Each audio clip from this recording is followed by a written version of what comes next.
PR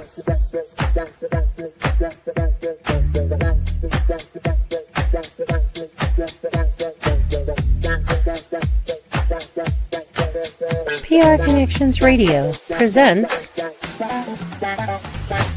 Ethics Realty is a full-service real estate agency that provides a service for finding the ideal property for residential, commercial, and investor-centered clients. Whether you're a first-time buyer or a seasoned buyer or investor, they provide service to all and listen to understand your goals and needs. For more information about their wealth and investment-centered services, call 702-518-1606 or visit their website, ethicsrealty.net.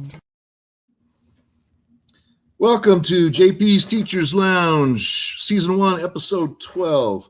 I have the pleasure of my guest today is my cousin, R.L. Lynn. I know her affectionately as Rebecca, and she knows me affectionately as JJ. Yes. Good to see you. Good to see you, cuz. How are you? I'm good. How are you doing, JJ? Can't complain. I know we're gonna talk about family and all this stuff. Our family is so everyone's spread out everywhere. It's true. Yeah.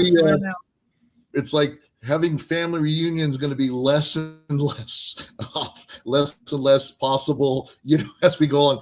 But we got to do it. And the thing is back in 2017.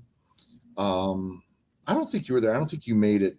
I had an idea, and it would have been our Grandpa Faye's 100th birthday, and I had an idea, and I just had the idea, but I needed cousin Sharon and your mom and my Auntie Karen to actually get the stuff together, and I had the idea. They had the methods. And we had a really fun family reunion, and it's never an ideal time for everybody. You can't wait till everyone's available. You have to just do it. We should just do something once a year. It's going to be here, and whoever can make it, great. And if you can't, that's okay. I think most of us are kind of on the western side of the states, at least. So not super far, but yeah. Emily's in Colorado now, and and my nephew, actually both of my nephews now are in Texas. Oh, okay. Oh yeah. Matthew's in Texas, and So I know we're all busy, and I'm glad. I appreciate you taking the time. This podcast is about anything about education, but when I started seeing you writing, and I gotta talk to Rebecca, and we'll talk about the connection with writing and teaching.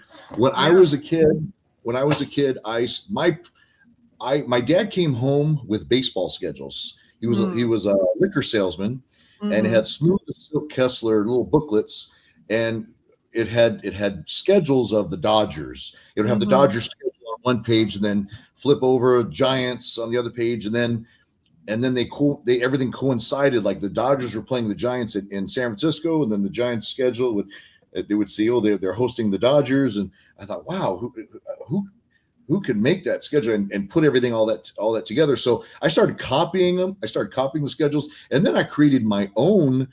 I created my own league. The San Pedro something, the Harbor City, Lomita, Torrance. And I would create my. That's what I would do. And then I also pretended that I had a rock group, and even though I didn't play a musical instrument, I pretended that my poems were just lyrics of a song, create albums, stuff like that.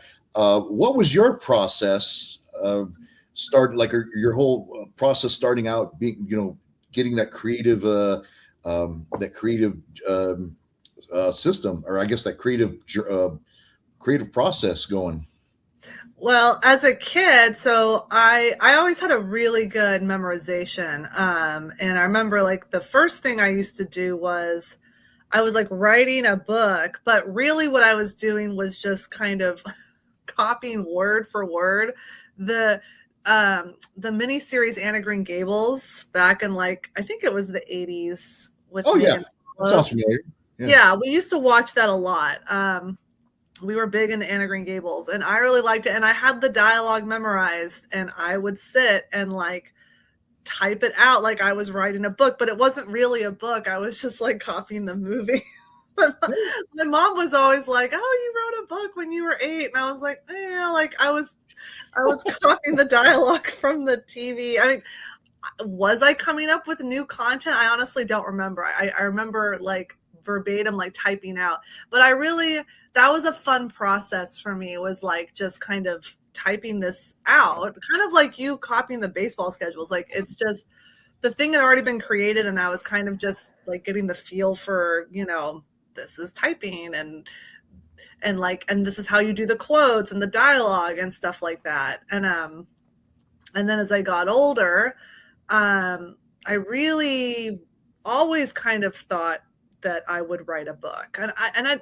It's weird because, sometimes you get these feelings and you're like, is that a feeling, or is that just kind of a pipe dream, or, what is that? But I always just had this idea that I'm going to write a book one day. Like, I'm going to do this. And I did try a couple times. I had several false attempts in my 20s when I was working, both for USC and then later as a teacher. Like, I tried a couple times to write a book, and I'd even get pretty far into it. I'd get a good idea, and I'd have like all the preliminary stuff going, and I would write even like as much as 100 pages into it, and then I would kind of stall out and lose momentum. So I have like 3, like 100 pages of these like previous books.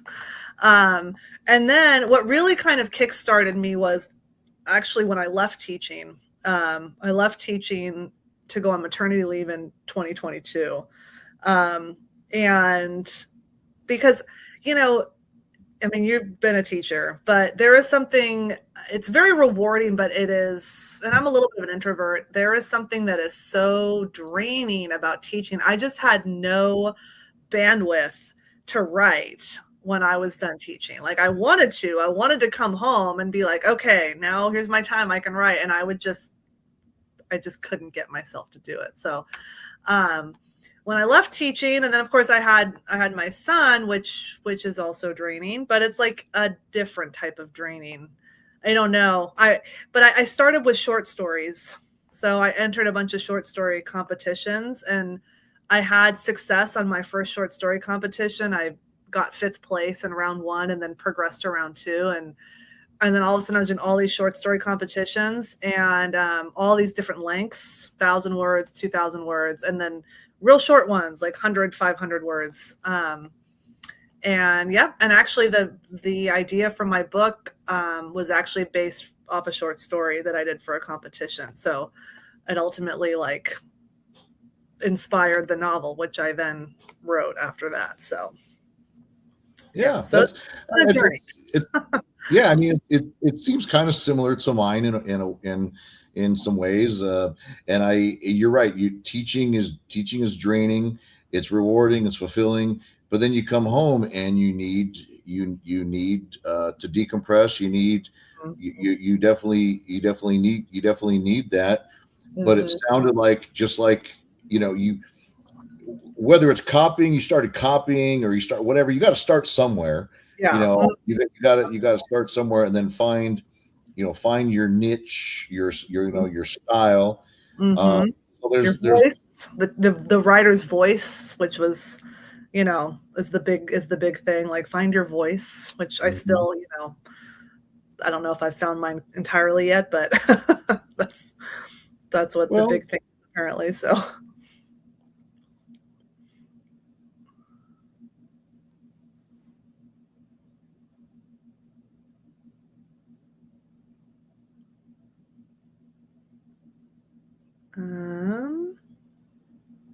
What happened? You seem to be frozen. Says, there we go. Okay. There you are. Lost there for a second. Okay. got a new Wi-Fi network, so it's so far it's been pretty good. I was on a Zoom session a few days ago, but hopefully it sticks through for another Yeah. 20 minutes or so. Yeah, I know, right? So it might be the issue might be my way. So let's get so let's hopefully let's please let's do Yes. it. So when I turned 40, I was like, okay, I had all these poems and it's kind of like with your stories, like I write some stuff and then I go, I never really finish it, or hey, I got to improve it. I got to go and edit it and improve it. Instead, I just write it. And it's like, no, most of what I wrote was garbage, but then I needed to get through the garbage and then get through it. So, but that's all I do. I just write, but then I would never rewrite or revise. Mm-hmm. That's the tough part. Yes. Even I can imagine, like, as a story, writing a story, how do you end it? It's the ending. How do you put well, it's like when a couple years ago, well, gosh, it must be like 5 or 6 years ago now, when Game of Thrones was coming to an end, everyone was like, how is it going to end? How is it going to end? Even like, I'm a big Stranger Things fan. And then how is it going to end? How is it going to end? And no matter what, you're not going to satisfy everybody. No matter what they do. So it's, you have to just, okay, well, but I can't imagine how writing a story, and then I think the ending would be the hardest part. You're putting everything, everything, all the loose ends together, and then is it justified? Is it, you don't want it to be too predictable, but is it earned? Is it earned? Yeah. If you have a twist, like the twist has to be earned, it can't just come out of nowhere. Like it has to, people have to be kind of do that. Like, oh yeah, like I saw those breadcrumbs along the way. Right. For me, actually, the ending. So I love a good ending. Like it's endings are, I think, and again, because I started with short stories, I think it was, and I would recommend to people who like want to write a book that short stories are a great place to start, because you get just the practice of doing the beginning, middle, and end. And it's just a lot easier when it's just 2,000 words. So you can kind of like think of like, okay, like I've got this small thing I want to say, beginning, middle, end. For me, like with my book, it was like I kind of knew the beginning, and I did know how I wanted it to end. Like I had this ending in my head. So for me, it was like the middle part was the hard part. Like, okay, then how we're going to get from here to here and make it interesting and hopefully move the pace along and have plenty of action. And they say like, for agents that request novels to read, like a lot of them put it down about halfway. So halfway is like often kind of where, some books start to like fall off a little bit. So they're gonna have a real strong start. So to keep that momentum going, I think is the tough part, to get over the hump in the middle. For me, that was the hardest part, rather than the ending, was to like connect the two together. So. Certainly a lot more. There's a lot more involved than just simply just writing and getting an idea down. It's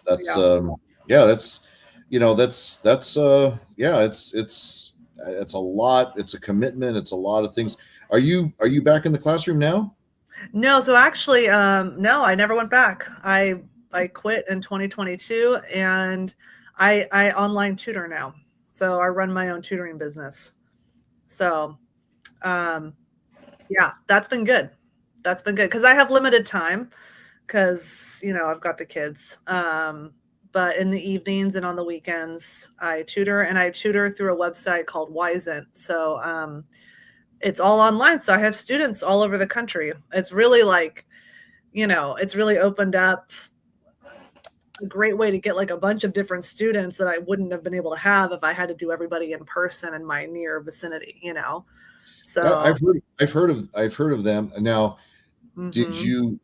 It's your company, like you franchised it, or you? No. Like I'm like one of their, I'm like one of their tutors basically. But okay, gotcha. What I like about them is that, they're basically just the middleman, so like there's some tutoring companies where it's like they have their tutors, but then they're paying they're paying their tutors like $20 an hour or something like that, with Wyzen, like you charge what you charge. So I set my own rate, they take their cut, and then they take their cut to help me find clients, basically, to find students.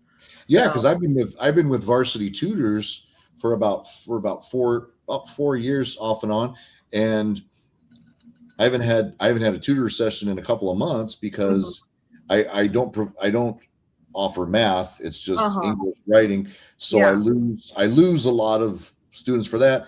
And plus, I've noticed that most of the students are from the East Coast, and so they want someone at 2 o'clock my time or 3 o'clock my time. Like I don't get back till like 3 or 4. So between those two things, but mostly the math. So I'll have like 1 or 2 students, and then they take the test, they do well. I've had one parent say, hey, my he did really well. I really appreciate it. That's great. It's very rewarding. But and I didn't mind making 6. Well, I think I started at 15 or 16 bucks an hour, and then I went to 18. I don't mind that because I don't have to pay gas money. I mean, I'm staying home. It's what I want more. Do I deserve more? Yes, but they get their cut. They get you the students. So I have no problem with that. But they actually started a system where when you have a second session with somebody, you bump up to like another buck an hour, $2 an hour, whatever. You max out at 40. You max out at 40. Well, I got to like 22. I got like 22, 23, and then student finished. So, but I totally get that, but it's nice being able to set your own rate. Because I would do about 25, 30, figure, if I'm not spending money on gas, I take that into consideration. They get you but anyways, I mean, that's great. That's great. So, another thing I wanted to ask you, I thought you were back in the classroom, but, no, I never went back. Yeah. Well, you know what, when you can work from home, why not? I mean, it's been nice not having to pay money for daycare. That was the thing too. It was because daycare is so expensive. It was like, well, then it really is not worth like the hours you put in for teaching when you consider your salary isn't having to account for daycare on top of it. Then it really is like. And if I could just supplement a little bit more with the online tutoring, and then ideally the writing at some point, although I'm still working towards that, bringing in any money, but the tutoring has been good just to supplement. And I mean, like you said, math is pretty high demand. So I do have the advantage, and I teach up level high school math, so, I get some college students, in calculus and statistics, and then a lot of AP calculus, AP statistics, and other high school math. So there's a lot. If it were just consistent, like if I just got like 7 or 8 hours a week consistently, I'd be happy. But it's funny you mentioned about like daycare.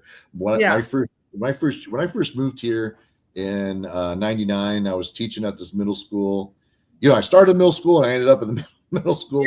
But I was in high school for the middle of it, and I called up and ordered a pizza, Domino's or somewhere. And I said, "Yeah, my name's James." And he's like, "James Pesutich." I said, "Yeah, who is this?" Never mind. What do you mean, never mind? It was one of my coworkers. It was like, who's messing with me? I called up. He was working there part time. Working at Domino's. And then when I talked to the next time at school, I talked to him, and he said, I got a part time job to help with daycare expense. So I'm like, okay, well, let me get this straight here. You're working full time, you're working teaching, and then you're getting a part time job at a pizza place. I mean, I'm not knocking it. That's where I started. you're getting a second job so that you can have money for daycare, so you can have someone watch your kid. You So know, you can teach. Yeah, I know. but, does someone? Am I the only one who just doesn't sees the irony in this, or you know? Yeah, for me, I mean, and some people, yeah, I mean, some people, I'm very lucky that we're able to kind of make it work with our 1.25 salaries here.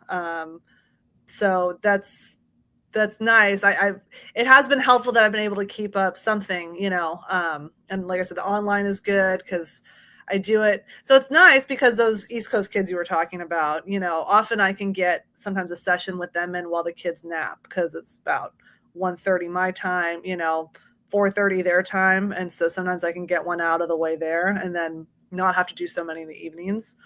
But it's been real good. I mean, I've been consistently getting about 9 to 12 hours a week, which has been like pretty good schedule. So and it gives me time to write still. So it's been that's that's really all I'm looking for. But we'll see. We'll see how it goes. But hey, again, if it works for you, great. Because I can't imagine, especially me being a teacher, especially with the financial salary and stuff.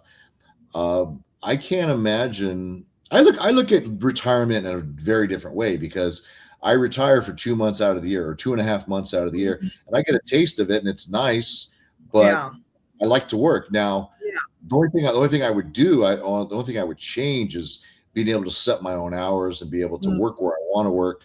But other than that, I like working. So, and I'm sure that for you, it's kind of it's rewarding, fulfilling because you still get to teach and you got a couple hours here and there, and then something that you could do, as an outlet, you make a little extra money, and then you go back and do your motherly duties and your, that kind of stuff. That's great. I was going to ask you, because back in 2015, I joined Toastmasters to obviously help with my speaking and leadership abilities. And I became very conscientious of the filler words, the ahs, the ums, and so's. And I was going to ask you, but it's probably just not applicable. Is there how has writing helped your teaching? But then you are tutoring. Once a teacher, always a teacher. Once a teacher, always a teacher. Yeah. How has writing maybe helped your teaching, I guess, or? Yeah, I don't know if writing has really helped my teaching or if it's been more the other way around. I'm not 100%. Help your writing. Okay. Yeah. I mean, my writing has definitely helped me, I guess, just in just being aware of certain things. I've learned a lot as I have done this. Like using adverbs that you don't need to use, using words like just or that, like you're talking about filler words, now that is more from a writing perspective. It doesn't, necessarily translate to my teaching. Because I'm sure I still use a lot of filler words when I teach, but we all do. But as I said, at least I'm cognizant of it. And so when I teach now, I tend to slow down and pause. Pauses are very powerful. Very absolutely. powerful. Yeah, definitely. But when you're giving a speech or even just teaching, but especially like giving like a speech or presentation, pauses seem like just debilitating. But the less there was one example, less is more. Something like less is more. But I was not always a reader. My dad would give me sports books because he knew I would at least look at the pictures and at least read about stuff. And again, I was a baseball junkie. My dad was too. Football and basketball. Who are a few of your favorite authors, and why do you think how do you think they appeal to you? Well, I like to read a lot of fantasy. That's always fun. So, I mean, probably like my favorite, I mean, I was big, I enjoy like, J.R.R. Tolkien, the Lord of the Rings. But Oh, yeah. I admit that he can be tough to read. Mhm. He's tough for me to read. He's very, wordy and, so, I like, Brandon Sanderson is probably one of my favorite, authors now. Terrific fantasy, and his world building can be very dense too, but I feel like it's very readable. His books are real long, some of them not as long as others, but his stuff is just so rich. I mean, he's like the master at creating these worlds, and I'm kind of just in awe of just his pure breadth of imagination. But I also really like Ken Follett. Ken Follett was historical fiction. He did thrillers initially, and then he went to historical fiction. So his Pillars of the Earth was like something I read way back in the day, which I loved. And then I like Ruth Ware for thrillers. Like, she's fun. She did like the In a Dark Dark Wood, and a bunch of other stuff. So yeah, so unfortunately, like, I used to be such an avid reader my whole life, and then once I had kids and my time went down, and then now all my time goes to writing. Like, my reading has really taken a I actually just finished a book called The Something Raven has to. Scholar. I just finished a book called The Raven Scholar, and it was really good, and it was, and again, another fantasy, and it was like the first one I had read, all the way through in like 3 years or something. It was not good. Like, my reading's really taken a hit because all of my free time goes to writing. So it's been hard Well, to manage that. I mean, for me, the summertime, I catch up on my reading, but, Mhm.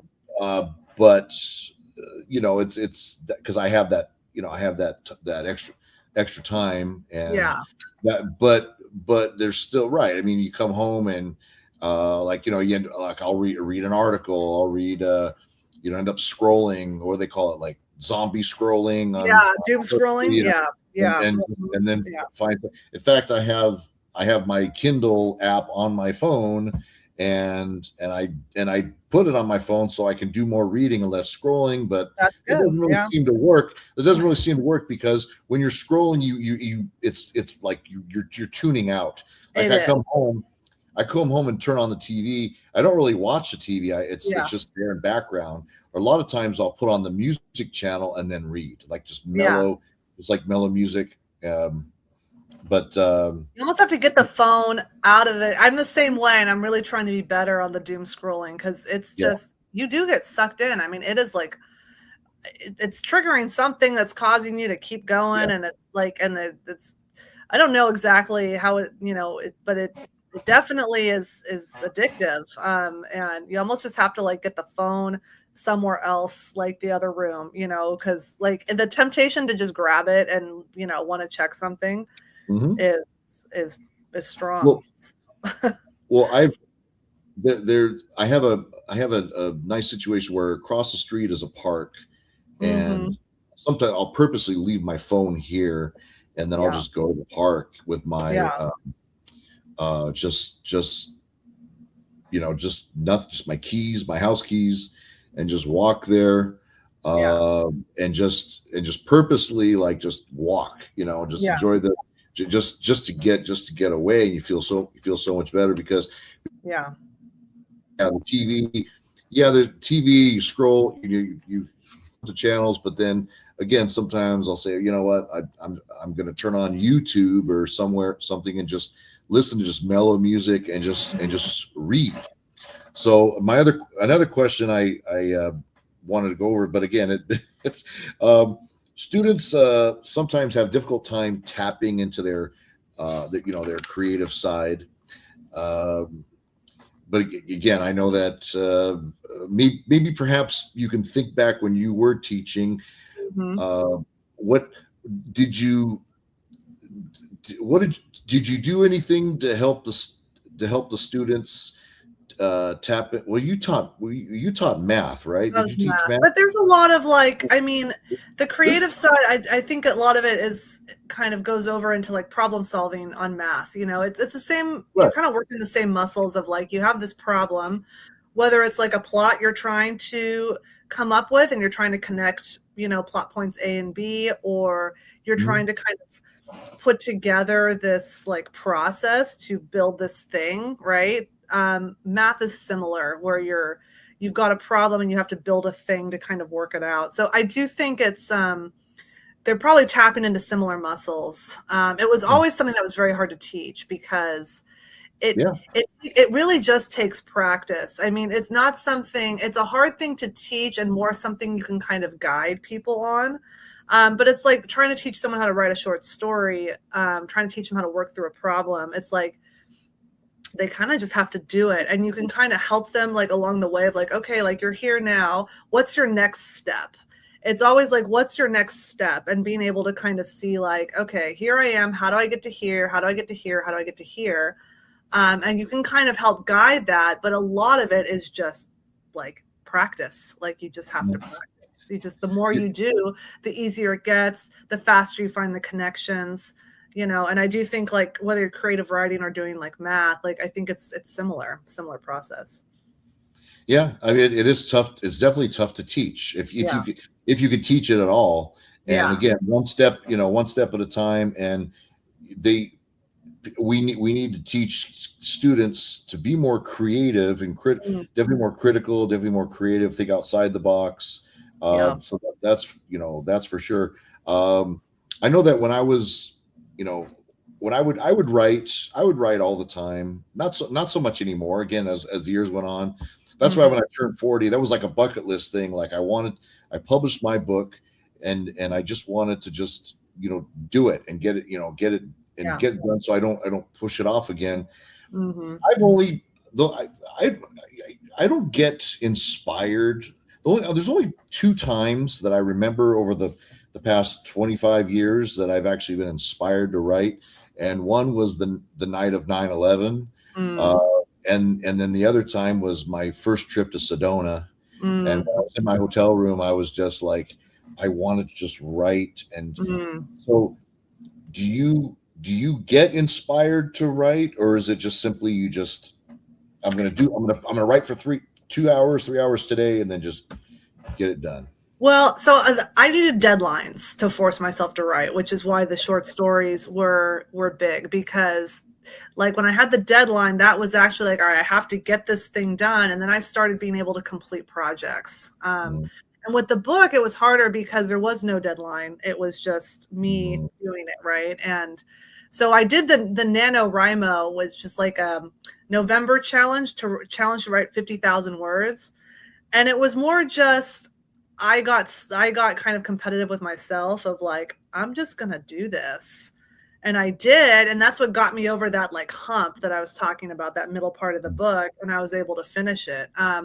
So now it's a little bit easier because I feel like I write more intentionally, and I'm writing the sequel to my book. So it's like I have things I want to write about, and there's a lot of things. It's like with writing, it's powerful. It's like you have messages you want to convey. You want to, I don't know, idealistically try to make the world a better place somehow, but you don't want to come across heavy-handed. You're trying to kind of like what could maybe be inspiring but not sound preachy, like, so there's all these things you're like trying to take into account. That motivates me to write, and you know, it does. Like once I get in the groove, it's like I kind of just everything else, like it can like get rid of anxiety, it gets rid of stress. It's like a really kind of incredible process. Like just how I think it's very good for like mental health also, just to like do that creation, that process of creation. yeah, Gets it's you the out great. of like kind of ruminating and feeling out of control, like it helps kind of put you back in the driver's seat. You're creating, you're controlling something.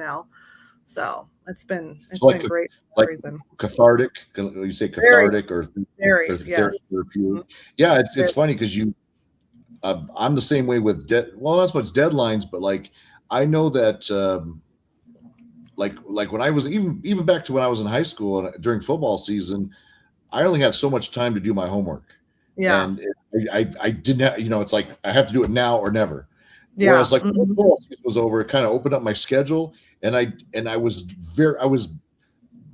more, I was less productive. I was like way less productive because I had extra time. Yes. I Mhm. thrive on structure Yeah. and deadlines, but like a certain realistic deadline. I mean, like Yeah. something like not. I don't thrive on the last the 11th hour, that kind of Yeah, stuff. that's stressful. Yeah. But Mhm. yeah.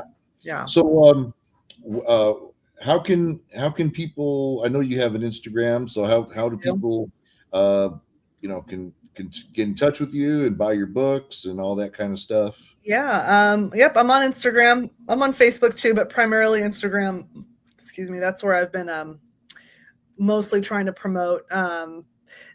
Indie author, it's hard. I'm doing all my own marketing. So, and I didn't have a following to begin with. So I'm like trying to basically all the things you're supposed to do. I was like, I'm not gonna, I wanted to publish and get started and get going, so I didn't have a huge following and stuff. But it's been good. I mean, yeah, I'm on Instagram, just my name, RL Lynn. And yep, I wrote my book. It's just one. It's called Stepsisters. It's a Cinderella retelling where she's evil.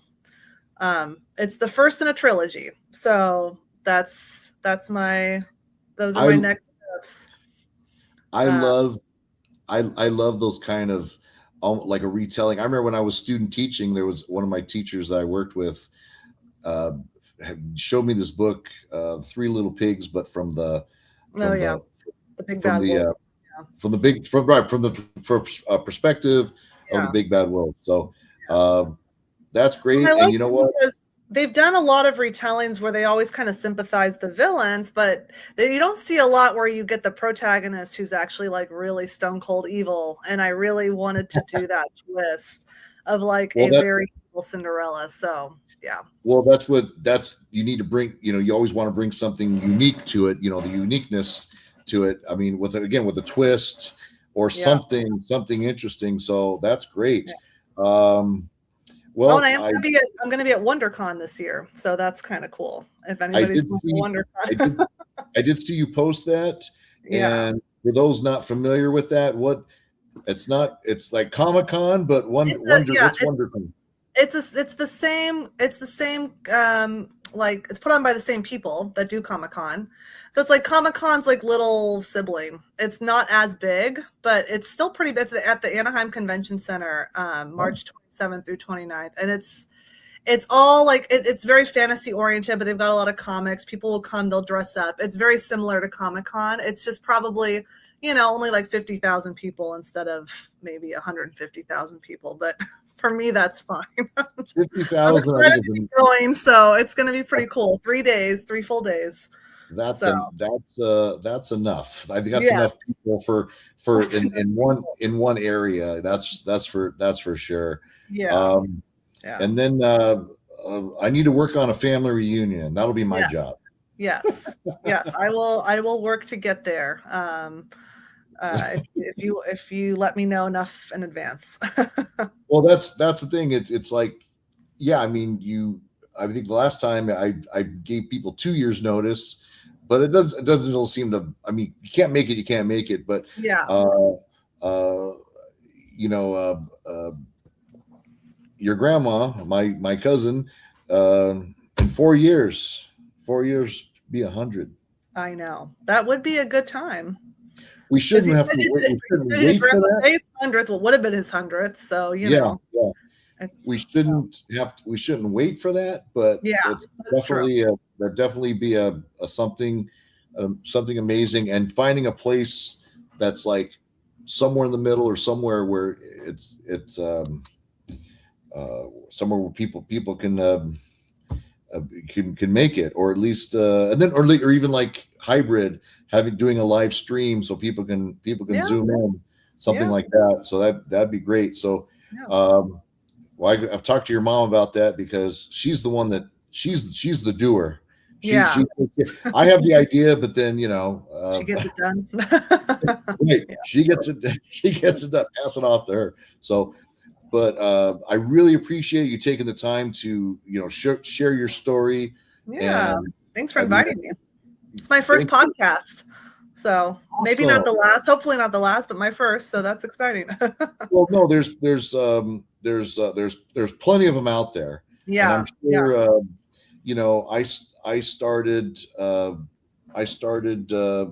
know, just for, you know, because I thought it was interesting, and I wanted to talk about education. I want to write a book. I am writing a book about education, but just cool. writing notes, you know, just nothing kind of serious, but just kind of, you know, writing some notes and stuff like that. But I'm taking a different direction, just writing, you know, just like nonfiction, writing a book about, you know, some ideas to help with education and you know, for the 21st century and that all sounds that. awesome. Yeah, very cool. Yeah. So I appreciate that, and thank you everyone for joining us here at JP's Teachers Lounge. And you could reach me on LinkedIn. I'm on LinkedIn. I'm also on Facebook. JP Communications. Website is jamespesutichcommunications.com. I also do copywriting. I cut my copywriting services, and I appreciate you taking the time, and good luck. I just downloaded your book, actually. Oh, cool! I just downloaded it. I went on Amazon, so I would get the actual copy, but I'm trying not to collect things anymore. I'm trying to get, you know what I mean? I totally get it. Yeah, you know, just like I don't have enough bookcases, you know. Yeah, no, it's amazing. Books can really take up a lot of space. So the people started buying over the years, you know, got my CD collection, got my DVD collection. Now everything's on, you know, streaming and everything. It's like, okay, now what am I going to do with all this stuff? Yeah. Well, if you get a chance to read it, I'd love it. That would be awesome. So, if it's your thing, if the fairy tale retelling is your thing. Well, I mean, I do like fantasy, J.R.R. Tolkien. I mean, I do Ursula K. Le Guin is another one of my favorites. But I mean, so this is like kind of, it's softer. It's called like low fantasy. It's fantasy, but it's not as intense on the world building. Like it's no Tolkien level, like I've created my own languages or stuff like that. So it's for me, it's maybe a little more like manageable for people that can get overwhelmed by like epic fantasy. So I wasn't going to try to tackle that like level of, you know, stuff, but it is my own world, and it was fun making it. So yeah, I'd be interested to see what you think. Yeah. Well, you're finding your lane, or you find your lane. So that's great. I know. Cause I mean, you can imagine like, you know, 1,000-page books, you know, 100-page books. People are overwhelmed by that. Yeah. It's just too much. And Tolkien, even Game of Thrones is like, it's going back to these king. I mean, it's just, it's overwhelming. I mean, good stories, but just kind of overwhelming. So, but you know what? Hey, you find something that works, and then you stick with it, and you know, just go from there. So, great work. Great. I mean, that's awesome. And congratulations on your achievement. Thank you. I should mention, you know, Emily did the cover art for it too. I should plug her. You know what? That kind of makes sense. Yeah. I could not have done that myself. I'm going to show it off real fast just because, you know, her artwork is so gorgeous. And yes. Yeah. Amazing. It would have been very hard for me to, you know, I was so lucky she did that for me. So yeah, it's very nice. A little sisterly collaborative effort there. So that's been great. Well, great job. And thanks everyone for listening in. JP's Teachers Lounge with my cousin, R.L. Lynn, AKA Rebecca. Thanks everyone. Have a great night. Thank you. Thanks, cousin. Bye. Classy Communications provides public relations and marketing solutions for businesses, professionals, and nonprofit organizations. They can deliver the true meaning of your business with press releases, social media marketing, web development, email marketing, book publishing, and much more. Wherever your potential clients are, they can help you connect with them. Visit classycommunications.net to learn more about their suite of services that can help your business stand out from the rest. Classy Communications is your solution for business success. PR Connections Radio thanks you for watching this podcast. Check out more episodes of this show and our others at prconnectionsradio.com.